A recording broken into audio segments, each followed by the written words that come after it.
Salutations à tous et à toutes, c'est FW et donc bienvenue dans cette édition de FW Talks. Aujourd'hui, nous allons parler des élus.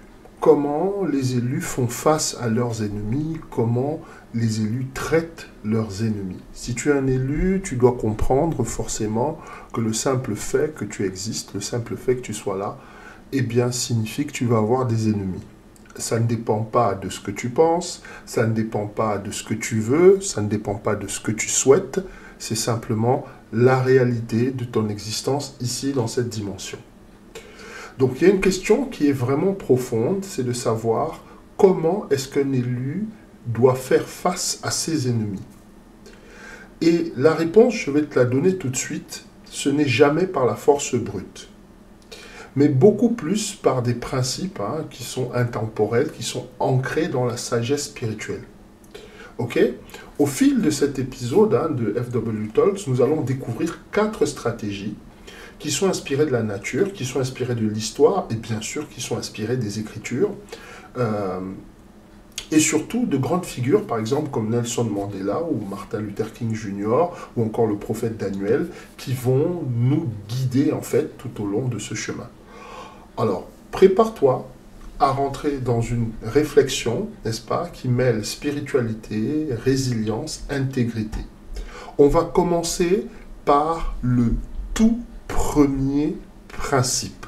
Lorsque tu gères tes ennemis, quel est le tout premier principe?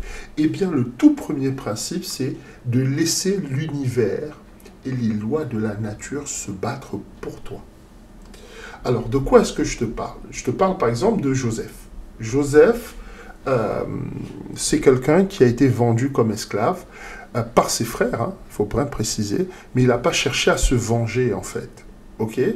Et le fait qu'il ne soit pas dans cette dynamique de revanche, le fait qu'il ne soit pas dans cette dynamique de rétribution personnelle, d'accord, lui a permis en fait de continuer à marcher tranquillement vers sa destinée et de s'élever là où, n'est-ce pas, le Créateur l'attendait.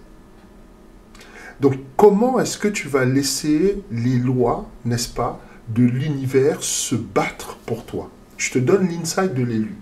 La vraie victoire, en fait, c'est pas d'écraser les ennemis, mais de permettre au Créateur de t'élever au travers de son dessein pour ta vie, c'est-à-dire du plan qu'il a pour ta vie.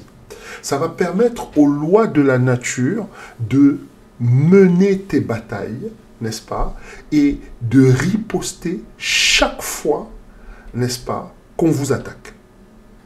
C'est-à-dire que ce n'est plus toi qui mènes la bataille, ce sont les lois de la nature.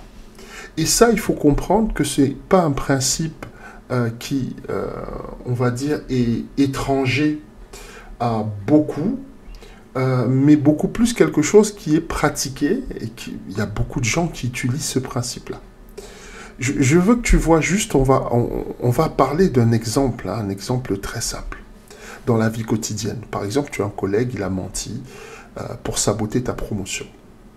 Au lieu de réagir publiquement, de t'énerver, pourquoi est-ce que tu n'irais pas dans un endroit secret pour méditer sur ce que cette personne a fait?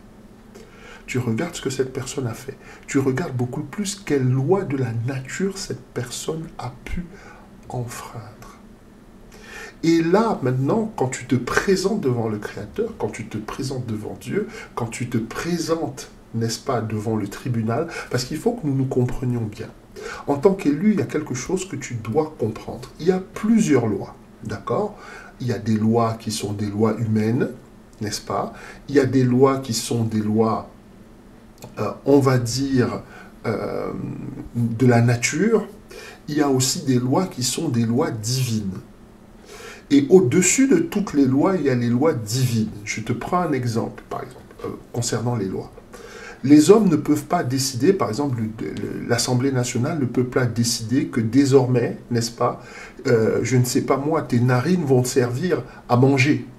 Ils peuvent voter cette loi. D'accord? Mais tes narines ne sont pas faites pour manger, elles sont faites pour respirer. Ils peuvent même mettre en place un certain nombre de systèmes répressifs par rapport à toute personne qui viendrait enfreindre ces lois. Mais en fait, ils ne vont jamais pouvoir changer le fait que la nature a déjà décidé quel est l'usage qui est attribué à ton nez. Et c'est une loi. Et je veux que tu comprennes que par rapport à chacune de ces lois, les lois humaines, n'est-ce pas, les lois de la nature et les lois divines, eh bien, il y a un tribunal.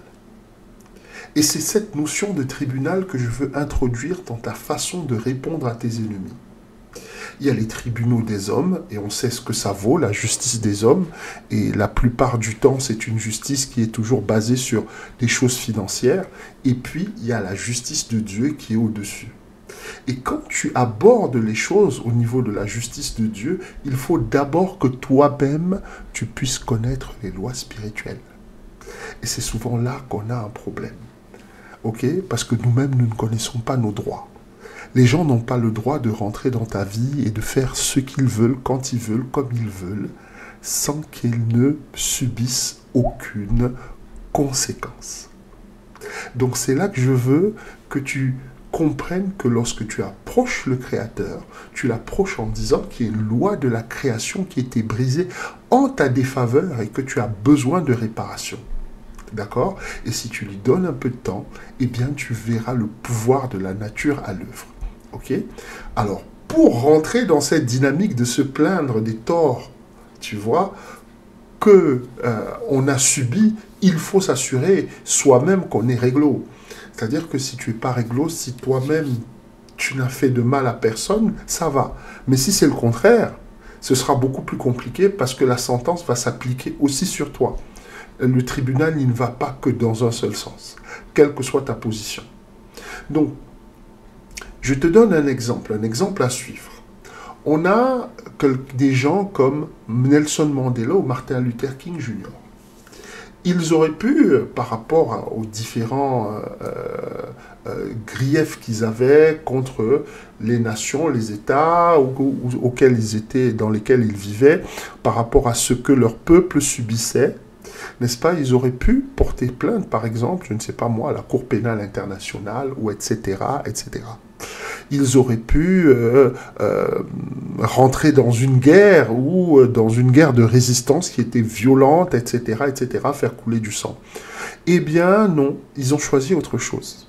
Ils avaient compris, ces deux personnages-là, ces deux personnes-là, que il y avait au-dessus des lois des hommes, au-dessus des lois internationales, au-dessus, je ne sais pas moi, des lois sociales. Eh bien, il y avait les lois de la création, les lois de la nature, n'est-ce pas? Et ils ont utilisé ce principe-là en se concentrant beaucoup plus sur l'unité et la vision que sur la vengeance. Et en utilisant le principe de la non-violence, ils n'ont pas seulement pu rassembler des gens, mais ils ont pu montrer en fait que leurs adversaires ont enfreint les lois de la nature en répondant aux manifestations pacifiques par de la violence. Et c'est en cela en fait que tout le monde s'est rallié à leur cause en se disant non, on ne peut pas accepter qu'il y ait des gens qui soient pacifiques et que ces personnes pacifiques soient réprimées aussi violemment. Donc j'essaye de te faire comprendre qu'en tant qu'élu, tu as un champ, d'accord, pour pouvoir répondre à tes adversaires. Et je te donne une autre clé. Et cette clé, ça va être ton silence. Ok? Cette clé, c'est simple, c'est utiliser le pouvoir du silence. Alors, je veux que tu regardes l'exemple de Jésus qui est resté silencieux devant ses accusateurs. Il ne s'est pas défendu. Et c'est ce qui a permis, en fait, à l'esprit de sagesse de parler en son nom. Et d'exposer ses ennemis, leurs véritables motifs et leurs intentions. Je te donne l'insight de l'élu par rapport à ça. Ok? Pas besoin de faire du clapback, d'accord? Pas besoin de rentrer dans de la revanche, etc. Le silence, quand ton silence il est guidé par l'esprit, ça montre la maturité et la confiance que tu as dans les lois de la nature. Ok? Si tu as envie que l'esprit parle par ta bouche, parce que c'est ce que Yeshua il faisait, eh bien il s'est tu pour laisser l'esprit parler par sa bouche. Ça va te demander d'avoir la maîtrise de toi-même. Ça va te demander de pratiquer ce que j'appelle la dissociation. On verra dans des prochaines éditions de FW Talk ce que c'est que la dissociation, qui te permet en fait d'être dans les événements, mais avoir suffisamment de recul pour opérer en esprit malgré les situations compliquées que tu peux traverser. Ça montre aussi, hein, quand tu vois la manière dont Christ a opéré, la maturité et la confiance qu'il avait dans les lois de la nature. C'est aussi se taire, c'est aussi garantir que toi-même, tu ne vas enfreindre aucune loi, comme jurer, se mettre en colère ou devenir violent. Il y a un psaume qui résume parfaitement la situation, c'est « Mets une garde, Seigneur, sur ma bouche et veille sur la porte de mes lèvres ». Pourquoi? Il est important que tu te taises. Parce que lorsque tu parles et que tu n'es pas inspiré par l'esprit et qu'on t'accuse, il est certain que ça va déraper. Lorsque tu parles et que tu es accusé et que tu n'es pas inspiré par l'esprit, il est certain que c'est la chair qui va s'exprimer, il est certain que ce sont les émotions qui vont s'exprimer, qu'il y a des choses que tu ne penses pas que tu vas dire. Et ça vaut pour tout. Ça vaut pour le boulot, ça vaut pour la famille, ça vaut même dans les relations. Parfois, à certains moments, dans une relation, il faut savoir se taire. Nous, on a toujours envie de parler, il faut toujours qu'on communique, soi-disant. Mais en fait, parler, c'est pas toujours communiquer. Et parler, parfois, ça peut faire empirer la situation. Donc moi, je ne te parle pas d'un silence qui est le silence vraiment, le silence de l'agneau où tu vas te faire tondre, tu vas te faire égorger, etc. Non, non, on n'est pas avec notre ami Hannibal Lecter, non. Je te parle d'un silence qui est inspiré par l'esprit. Je te parle d'un silence que tu pratiques. Et ça s'apprend. Donc, je vais te donner un exemple dans ta vie quotidienne et puis tu vas comprendre. Par exemple, quelqu'un va répandre des rumeurs sur toi, à l'église, ou dans ta famille, ou peu importe. Peu importe d'où vient la personne, ce qu'elle fait. D'accord?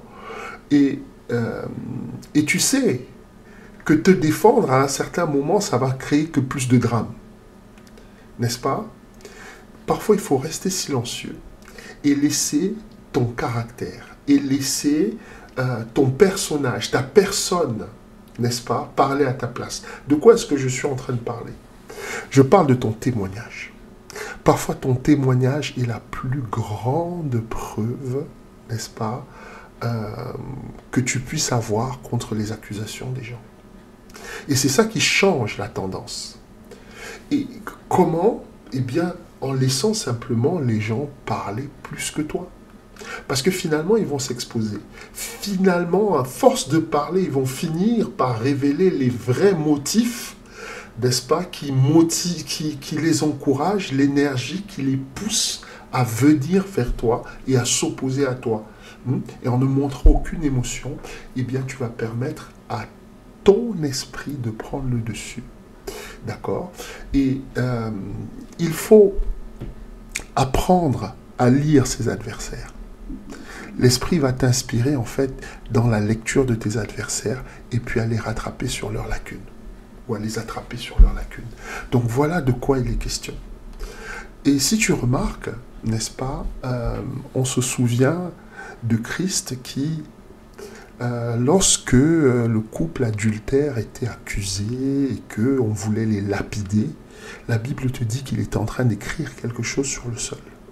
Il voyait la situation et tout à coup on l'interpelle, et on l'interpelle bien sûr pour le mettre dos au mur, pour qu'on puisse convaincre tout le monde que sa doctrine de aimez-vous les uns les autres, etc., est en totale contradiction avec le plan de Dieu.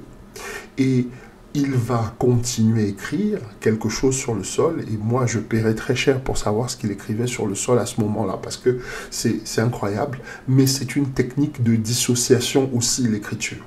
On reviendra sur la dissociation dans d'autres éditions de FW Talk, comme je t'ai dit à l'instant. Mais je veux juste que tu regardes ce qu'il a fait. Il a juste dit que celui qui n'a jamais péché jette la première pierre. ça a été la seule parole qu'il a prononcée. Et ça a désamorcé toute la situation. Il faut qu'avec très très peu de mots, tu puisses désamorcer toute la situation. Et ça, tu ne peux pas le faire si tu ne laisses pas la puissance du silence, c'est-à-dire la puissance du silence inspirée par l'esprit, s'exprimer. Alors, il y a un exemple à suivre, hein. Et là, je te donne le mindset qui te donne les bases pour la dissociation. Il suffit de regarder comment David a traité Goliath. N'est-ce pas? Il a répondu à Goliath d'une façon particulière. Mais cette façon particulière de répondre à Goliath a permis à Dieu de prendre l'affaire en main. Alors, quand tu lis un Samuel, il va dire, tu viens avec un Samuel 17,44, il dit à Goliath, le Philistin en question, tu viens avec moi avec l'épée, avec la lance, avec le bouclier. Mais moi, je viens à toi, au nom de l'Éternel des armées, le Dieu des armées d'Israël que tu as défié. Ok? Ça, c'est le pouvoir du silence. Le pouvoir du silence, ce n'est pas de garder la bouche fermée, d'accord? Mais plutôt de ne pas faire d'une situation une affaire personnelle pour que Dieu, pour que le Créateur puisse répondre pour toi. Apprendre à utiliser le pouvoir du silence, ça change énormément de choses. Et bien sûr, le pouvoir du silence, c'est quelque chose qui se pratique. Si tu ne maîtrises pas la dissociation, si tu n'es pas quelqu'un qui médite la parole, il va être très très difficile pour toi de pratiquer le pouvoir du silence. Et nous avançons et je te donne une autre arme pour gérer tes ennemis. Ton caractère et ton intégrité sont ta meilleure protection. D'accord? Il y a un exemple dans la Bible, c'est l'exemple du prophète Samuel. Alors la Bible te dit que Samuel était honnête dans toutes ses actions en tant que prophète pour le peuple d'Israël. Ça le rendait absolument inattaquable. Et là, tu le lis dans 1 Samuel 12, du verset 3 au verset 5. On ne va pas le lire ici pour des raisons de temps. Mais je veux que tu médites sur un passage de la Bible, dans Proverbe. L'intégrité des justes les guide, mais les infidèles sont détruits par leur duplicité. De quoi est-ce que je suis en train de te parler? Je te donne l'insight de l'élu. Ta réputation, elle peut être attaquée. Mais ton caractère est comme ton héritage, en fait. C'est le legs que le Créateur t'a donné. Je parle de ton caractère. Pourquoi? Parce que le caractère est important. Si tu n'as pas habillé ton caractère de justice, si tu n'as pas habillé ton caractère de justice, si tu n'as pas habillé ton caractère de justice et d'intégrité, il va être très difficile pour toi de répondre à tes accusateurs. Donc, il faut toujours s'assurer, dans tout ce que tu fais, que tu es réglo, en fait. Le fait d'être réglo, le fait d'être juste, de mener une vie juste, c'est ta meilleure protection contre les hommes et les forces des ténèbres. Comment est-ce que ça va se manifester, ça? Quelqu'un va venir dire quelque chose sur toi. Par exemple, il va dire « Ah, mais tu ne sais pas, FW, il m'a insulté, il m'a traité de tous les noms, etc., etc., etc. » Mais si tu as un caractère, tu as un témoignage. Et il y aura forcément quelqu'un qui va dire « Il t'a insulté? Ah, je connais cet homme depuis des années, je ne l'ai jamais vu insulter personne. » Il y aura au moins une personne qui pourra rendre témoignage. Et là, tu vois, tu ne seras pas en train de te battre, mais ce sera ton caractère qui va rendre témoignage. Et d'autres personnes vont certainement venir dire « Ah oui, mais c'est vrai, mais nous, on ne l'a jamais entendu insulter. » J'essaye de te faire comprendre. Pourquoi? Parce que, par la grâce de Dieu, j'ai pu retravailler même la façon dont je m'exprimais. J'ai enlevé certains mots de mon vocabulaire. Ou plutôt, j'essaye au maximum. Ce que je veux te dire, c'est que si tu n'as pas habillé ton caractère, si tu n'as pas habillé ton caractère de justice et d'intégrité, il va être très très difficile pour toi, même en tant qu'élu, de répondre à tes ennemis. Fais très très attention. Alors, je ne suis pas en train de te dire qu'il faut chercher à plaire à tout le monde, mais je vais te dire une chose. Si tu es dans la justice, si tu es dans l'intégrité, On va t'attaquer, c'est sûr, mais tes ennemis auront beaucoup de mal à démontrer à tout le monde que c'est toi le méchant. Voilà de quoi il est question. Et là, je te donne un exemple de la vie quotidienne. Tu vas certainement comprendre où est-ce que je veux en venir. Peut-être que sous pression financière, tu as envie de tricher sur tes impôts. C'est le moment actuellement où on déclare les impôts, où on vérifie ses déclarations, etc. Peut-être que tu as envie de postuler pour un boulot et puis tu as envie de gonfler un peu ton CV, etc. Moi, je te décourage de faire ces choses. Parce que l'honnêteté, l'intégrité, c'est pas du temps partiel. C'est quelque chose, c'est une énergie qui s'associe à toi, tu vois. Et au fil du temps, cette honnêteté-là te forge une réputation. Et c'est cette réputation-là qu'on appelle ton témoignage. Et c'est cette réputation-là qui va commencer à se battre contre tes ennemis. Et qui va ouvrir des portes et des opportunités meilleures, durables, etc. Et c'est cette réputation, en fait, qui va pousser les gens à prendre les armes pour défendre ta cause. Parce que, en fait, finalement, à cause de cette réputation-là, tu vas devenir un symbole. Un symbole de ce que les gens veulent être. Et quand je te parle d'intégrité, l'intégrité est associée à un esprit qui est appelé la crainte de Dieu ou la crainte du Seigneur. Et ça, tu le retrouves dans la Bible. Chaque fois que tu vas entendre la crainte du Seigneur, comprends que derrière, c'est ça qui t'amène à l'intégrité. C'est ça qui t'amène à marcher dans une certaine justice. Peut-être qu'au boulot, les gens n'hésitent pas, comme je disais dans le dernier podcast, à partir avec des rames de papier sous l'aisselle, tranquillement, etc. C'est du vol. C'est du matériel de bureau. Il n'y a pas de raison que tu t'en serves. D'accord? Mais toi aussi, le jour où tu vas le faire, ça va s'aborder complètement toute la réputation que tu pouvais avoir avant au boulot. Et tu vas te retrouver à un moment à te dire, mais pourquoi je me retrouve là? Tu te retrouves là pour une raison, et j'ai déjà expliqué plusieurs fois, il y a très peu de choses qui sont pardonnées aux élus. C'est pour ça qu'on doit être irréprochable dans notre façon de vivre, dans notre façon de parler, dans notre façon de marcher. Alors je ne dis pas que nous ne devons pas, voilà, il ne va pas y avoir des moments où on va être beaucoup moins sérieux que d'autres. Mais il ne faut pas essayer d'imiter les autres. Les autres, ce sont les autres, et si tu es un élu, et tu es un élu pour une raison, c'est que tu as bien de capacités pour résister à bien des tentations. Et je te donne un exemple à suivre. Alors, on va voir un peu Daniel. Tu vois que l'engagement de Daniel envers sa foi, d'accord, quand il était à Babylone, quand il a servi la cour, est exemplaire. Et là, je vais te lire un passage de la Bible, parce que là, il faut que tu vois. On te dit, alors, Daniel fut préféré aux chefs et aux princes, parce qu'il était en lui, ou il avait en lui, un esprit excellent. Le roi pensa à l'établir sur tout le royaume. Alors les présidents et les princes cherchèrent à trouver une occasion contre Daniel au sujet du royaume, mais ils ne purent trouver ni occasion ni faute, car tant il était fidèle, il n'y avait pas non plus d'erreur ou de faute en lui. Donc tu vois que Daniel ne se défendait pas. Daniel n'était pas en train de convaincre tout le monde qu'il était quelqu'un de bien, quelqu'un d'honnête. Et j'essaye, et je souhaite vraiment, par la grâce de Dieu, que ce message te parvienne. N'essaye jamais de convaincre qui que ce soit que tu es de bonne foi. Plus tu vas essayer de convaincre les gens que tu es quelqu'un de bien, que tu es quelqu'un de sérieux, que tu es une bonne personne, ok, eh bien, plus cette vérité-là va s'éloigner d'eux. Le tigre ne crie pas sa tigritude. Hein, ça, c'était Aimé Césaire.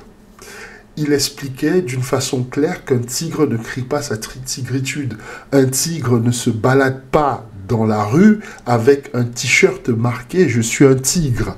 Lorsque tu es en train de prendre ton bus, tu es en train de prendre ton métro, tu es en train de faire tes courses, si un tigre qui apparaît dans le supermarché, il n'y aura personne qui va te dire ou quoi que ce soit, toi-même tu prendras tes jambes à ton cou parce que tu auras vu un tigre devant toi. Et c'est la même chose avec ton honnêteté, c'est la même chose avec ton intégrité. Tu n'es pas là pour convaincre les gens que tu es une bonne personne. Ton témoignage et ta réputation, ton intégrité, ta fidélité, ta justice, n'est-ce pas, doivent faire ce boulot-là. Si tu n'es pas encore à ce niveau-là, il faut y travailler. Et ça va te demander de commencer à faire vraiment une introspection pour voir les parties de ta personne qui ne sont pas alignées avec ta spiritualité. De quoi est-ce que je parle? Nous avons tous des parties de notre personne qui ne sont pas alignées à notre spiritualité, qui ne sont pas alignées aux valeurs, aux lois spirituelles. Lorsque tu auras recalibré ta vie, tu verras que ce sera très facile pour toi d'avoir, n'est-ce pas, ton exemplarité comme la meilleure protection contre tes ennemis. Voilà de quoi il est question. Et je te donne la quatrième arme. Alors la quatrième arme, quand tu as des ennemis, c'est d'être plus un dragon qu'un tigre. Alors, de quoi est-ce que je suis en train de parler? Et j'ai précisé derrière, laissez l'esprit vous guider. Le tigre, c'est toujours caractérisé, alors il faut voir avec les religions orientales, ou plutôt les coutumes orientales. Le tigre est toujours représenté, n'est-ce pas, la férocité. D'accord? Et bien sûr, la capacité de réagir. La force du tigre, c'est dans sa capacité de réaction. Le tigre, c'est du tic au tac. À peine vous l'avez effleuré, instantanément, il rentre, son côté prédateur apparaît et il se met en devoir de vous détruire. Ok, il ne faut pas que ta vie entière, tu sois un tigre. Que les gens puissent jouer avec tes émotions en permanence. Que les gens puissent te titiller n'importe comment et que tu exploses. Pourquoi ? Parce que le tigre est très fort, mais le dragon l'est encore plus. Le dragon est aussi fort que le tigre, il n'est pas faible. Il est aussi puissant que le tigre, mais par contre, il est plus sage. Il est plus sage. Et voilà de quoi il est question. Ne sois pas dans la réaction, sois dans la réflexion, sois dans la méditation, n'est-ce pas? Et surtout, laisse l'esprit te guider. Alors, il y a un exemple dans la Bible qui est très intéressant. David qui a eu l'occasion de régler ses comptes avec Saül. Saül voulant finir avec David, il a essayé par tous les moyens, ça n'a jamais marché. David a fini par prendre la fuite du palais. Mais il a usé de sagesse, parce que l'esprit de sagesse était dans David. Il savait qu'il ne pouvait pas et qu'il ne devait absolument pas toucher à un oint de l'Éternel. C'était une loi qu'il ne devait surtout pas enfreindre. Ce n'est pas parce que quelqu'un te titille, ce n'est pas parce que quelqu'un te cherche des noises, c'est pas parce que quelqu'un veut se battre avec toi, parce que quelqu'un t'insulte, que toi aussi tu dois rentrer dans la même cour, dans la même arène, dans la même bataille. Pourquoi ? Eh bien parce que vous n'avez pas tous autant à perdre. Un élu a beaucoup à perdre lorsqu'il enfreint les lois de l'univers. Il a beaucoup à perdre lorsqu'il enfreint les lois spirituelles. Il a beaucoup à perdre lorsqu'il enfreint les lois de Dieu. Ok ? Et là, je te donne le passage dans la Bible, Matthieu 10,16. Soyez sages comme des serpents, ou prudents dans certaines traditions, et innocents comme des colombes. Tu vois, tout à l'heure, on parlait de ton témoignage, on parlait de ta réputation. Et c'est de ça dont il est question. Mais je veux que tu retiennes le côté sage comme des serpents. Sage comme des serpents, pense au dragon. Et là, il y a une dynamique qui est très intéressante sur ce passage, parce que la plupart du temps, dans l'univers de la spiritualité, on associe le serpent à quelque chose d'extrêmement mauvais. Et voilà que là, nous avons le Christ dans Matthieu qui nous dit d'être sage comme des serpents. Et c'est cette même sagesse que tu retrouves incarnée dans le dragon. Le dragon que les orientaux passent leur temps à vanter, etc., que ce soit dans leur horoscope ou dans leur religion. Je ne suis pas un maître en religion orientale, mais je peux déjà te dire que le dragon est un symbole très fort dans cette culture-là, dont nous avons effectivement aussi beaucoup à apprendre. Mais je veux revenir sur cette idée de tigre et de dragon. Le tigre est puissant, le tigre est redoutable, mais le dragon l'est encore plus. Et si tu penses comme un dragon, tu vas réagir non pas par tes émotions comme le tigre, mais beaucoup plus par ton esprit. Voilà de quoi il est question ici dans ce partage. Donc je te donne l'insight de l'élu très vite. La sagesse, n'est-ce pas, c'est de comprendre que toutes les batailles ne valent pas ton temps. C'est une vérité. Il y a des gens qui doivent être ignorés. Il y a des gens qui doivent t'insulter, te provoquer, et tu dois simplement les ignorer. Après un certain temps, tu vas remarquer que ces gens-là, à un moment, ils se fatiguent et puis ils passent à autre chose. Donc, il faut que tu demandes à Dieu ce qui vaut la peine d'être abordé et ce qu'il vaut mieux laisser de côté. Ça, c'est un tri que l'esprit va te permettre de faire. Donc, à un moment donné, il y a plein de choses pour lesquelles tu dois cesser de te battre, en fait. Voilà de quoi il est question. Tu dois choisir tes batailles. Et quand tu as choisi tes batailles, tu dois laisser l'esprit opérer. Opère sur la sphère spirituelle lorsque tu constates effectivement, n'est-ce pas, que sur la sphère ou la dimension physique, tu as du mal à résoudre le problème. Pourquoi? Parce qu'on sait très bien que de par son antériorité, le spirituel précède le physique. Ça veut dire que si tu as un problème dans le monde physique, pour que tu puisses le résoudre, il faut que tu opères dans le spirituel. Et dans le spirituel, il y a des lois. Et ce sont ces lois-là qui sous-tendent toute la création. Et à partir du moment où tu sais comment intervenir là-dessus, tu sais ce à quoi il faut toucher, ce à quoi il ne faut surtout pas toucher, là tu marches dans la sagesse.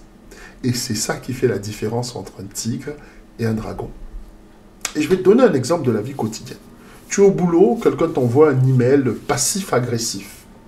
Alors, effectivement, ton premier réflexe, c'est de dire, ah, bah, je vais lui répondre. Alors, lui, là, ça fait un bout de temps qu'il me cherche. Elle, là, ça fait un bon bout de temps qu'elle commence à me courir sur le système. Je vais lui envoyer aussi un mail bien salé comme il faut pour lui faire comprendre. Bah non. C'est pas ce qu'il faut faire. Au lieu de ça, il faut d'abord te poser 3 questions. 3 questions très simples. S'il y a quelque chose qui se produit dans ta vie, c'est qu'il ne peut y avoir que 3 sources. Quelque chose que tu as fait, quelque chose que Dieu a fait, le Créateur, ou quelque chose que le diable a fait, c'est-à-dire les forces des ténèbres. Il n'y a que 3 sources d'intervention. Ok? Alors, pour opérer, de toute façon, on sait que ce soit les forces des ténèbres ou Dieu, parfois ils vont utiliser des agents. Mais ce n'est pas ça la question. Pose-toi toujours la question de savoir ce que je fais ou ce que je subis, est-ce que c'est en direct rapport avec quelque chose que j'ai fait? Si ce n'est pas en direct rapport avec quelque chose que tu as fait, dans ce cas, il faut tout simplement te repentir. Si ça vient de Dieu, alors là, c'est encore autre chose. Quelle est la leçon que je suis en train de refuser d'apprendre? Ok? Si ça vient de l'ennemi, là, il faut rentrer dans le combat spirituel. Donc, en tout cas, il faut savoir utiliser sa sagesse en conséquence. C'est ça, être plus un dragon qu'un tigre. Et là, tu vas voir ta prise de décision qui va s'améliorer et tu vas voir même ta qualité de vie qui va s'améliorer. Il y a plein de trucs que nous avons fait et nous avons tous des regrets par rapport à des choses qu'on a faites en se disant j'aurais dû gérer autrement, j'aurais pas dû dire ça, etc., etc. Avec le recul, on s'aperçoit que en fait, c'était pas aussi grave que ça. Voilà de quoi il est question. Donc, un exemple que nous avons à suivre. Alors, il suffit d'écouter Yeshua quand il a envoyé ses disciples pour comprendre qu'il y a une sagesse, une source de sagesse à l'intérieur de nous. Alors, je te donne Luc 21,15. Qu'est-ce que Luc 21,15 il te dit? Décidez-vous donc de ne pas vous inquiéter d'avance de savoir comment vous défendre. Ok? Car je te donnerai des paroles, une sagesse auquel aucun de tes adversaires ne pourra résister ou contredire. Donc c'est une sagesse en fait que le Créateur va te donner pour te défendre. C'est une sagesse, n'est-ce pas, que Yeshua va te donner pour te défendre. Ce n'est pas quelque chose qui va sortir de ton esprit, ou qui va sortir de ta pensée, ou que tu vas... Voilà. Et si toi, tu es quelqu'un qui réagit du tic au tac, c'est-à-dire que tu es un tigre, à peine on t'a provoqué, que tu te mets en devoir de déchirer tes adversaires, eh bien cette sagesse-là ne pourra jamais se manifester. Voilà de quoi il est question. Et bien sûr, comme elle ne pourra jamais se manifester, eh bien, il va y avoir toutes les conséquences qui sont liées à tes mauvais choix que tu vas subir. Parce que forcément, en répondant du tic au tac, en étant un tigre, tu vas toi aussi forcément enfreindre les lois spirituelles, les lois de l'univers. Et chaque fois que ces lois sont enfreintes, même si ça prend le temps que ça prend, il y a toujours quelqu'un qui doit répondre de ses actes. Alors, qu'est-ce que je pourrais te dire en conclusion? En conclusion, je pourrais te dire que, eh bien, il y a des lois spirituelles. Et ces lois spirituelles-là, elles sont très importantes. Et nous sommes tous soumis à ces lois. Toi, en tant qu'élu, autant que tes ennemis. Donc, il faut opérer dans la sphère spirituelle, en fait, pour régler les problèmes avec ses ennemis. Parce que si tu es un élu, et même si tu n'en es pas un, tous tes problèmes de vie ont une cause spirituelle. Je répète, tous tes problèmes de vie, tous tes problèmes relationnels, toutes les situations, etc. ont une cause spirituelle. Et je t'ai donné tous les éléments. Tu as la possibilité de laisser l'univers et les lois de la nature se battre pour toi. Tu peux utiliser le pouvoir du silence. Tu peux utiliser ton caractère et ton intégrité pour te défendre. D'accord? Et tu peux comprendre, n'est-ce pas, qu'il est plus important pour toi de laisser l'esprit de sagesse qui est à l'intérieur de toi, c'est-à-dire le dragon, parler plutôt que le tigre, n'est-ce pas, qui est les émotions, comme je l'expliquais sur un des segments, ici sur la chaîne, la différence entre les émotions et les pensées. Et les émotions, c'est ce qui te fait réagir, c'est ce qui te fait bouger, c'est ce qui te fait aller de l'avant. Mais ces émotions, elles peuvent être négatives. Et les écouter exclusivement peut avoir des conséquences sur ton destin, même en tant qu'élu. Voilà de quoi il est question. Ben voilà, j'essaie de faire un tout petit peu, de te donner quelques éléments, parce qu'on a des ennemis, on va toujours rencontrer de l'opposition, mais il faut savoir comment gérer cette opposition. Et la gestion de cette opposition ne peut être que spirituelle, parce que comme nous le dit la parole, nous n'avons pas à lutter contre la chair et le sang. Nous n'avons pas à lutter contre la chair et le sang. Nous avons à lutter contre les dominations, nous avons à lutter contre des princes des ténèbres, nous avons à lutter contre des pouvoirs, contre des autorités, contre des anges déchus, contre ce que tu veux. Mais en fait, la personne en face de toi n'est qu'une réflexion, d'accord, de ce qui se passe dans le spirituel. La situation que tu traverses n'est qu'un pâle reflet de ce qui est en train de se passer dans le spirituel. Arrête de faire le coup de poing avec tout le monde et rentre en esprit pour pouvoir faire manifester la gloire du Créateur dans ta vie. Voilà les amis, c'était tout pour cette édition de FW Talks. On se retrouve très très bientôt pour un autre partage. Je te souhaite une très bonne journée ou quel que soit le moment où cette émission te trouve et surtout comme d'habitude, prends soin de toi.